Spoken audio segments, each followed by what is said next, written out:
Hi friends, இன்றைக்கி என்னுடைய பூஜா வெசல்ஸில் நான் எப்படி க்ளீனிங் பண்ணுறேன்னு சொல்லிட்டு நான் உங்களுக்கு இந்த வீடியோவில் ஷேர் பண்ணிக்க போகிறேன்.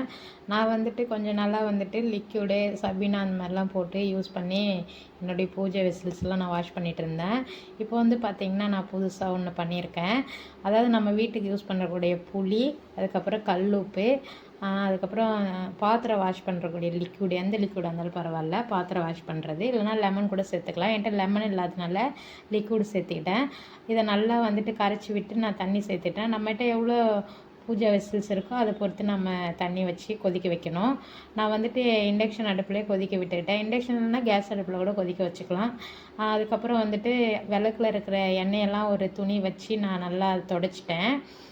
இந்த மாதிரி நம்ம துணி வச்சு துடைக்கும் போது அந்த எண்ணெய் பிசுப்பெல்லாம் இல்லாமல் அந்த தண்ணியில் இன்னும் நிறைய பூஜா வெசல்ஸ்லாம் போட்டு நம்ம வாஷ் பண்ணலாம். விளக்குல அந்த எண்ணெயெல்லாம் தொடச்சிட்டு அது மேலே பொட்டு வச்சுருந்தேன். அந்த பொட்டையுமே தண்ணியில் நல்லா நான் வாஷ் பண்ணி எடுத்துக்கினேன்.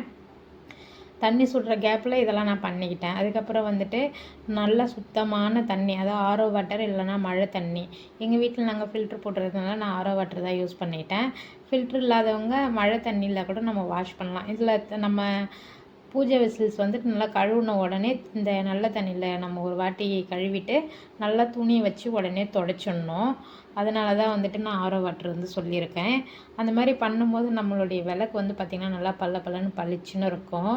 இந்த டிப்ஸ் நீங்கள் ஃபாலோ பண்ணி பாருங்கள், கண்டிப்பாக சூப்பராக இருக்கும். இதுக்கு முன்னாடி எனக்கு இதெல்லாம் தெரியாது. இப்போ தான் நான் கொஞ்சம் கொஞ்சமாக கற்றுக்கிட்டு நான் உங்களுக்கும் இதை ஷேர் பண்ணுறேன். நம்ம சூடு பண்ணோம்ல, அந்த தண்ணியை நான் சூடு பண்ணி எடுத்துட்டேன்.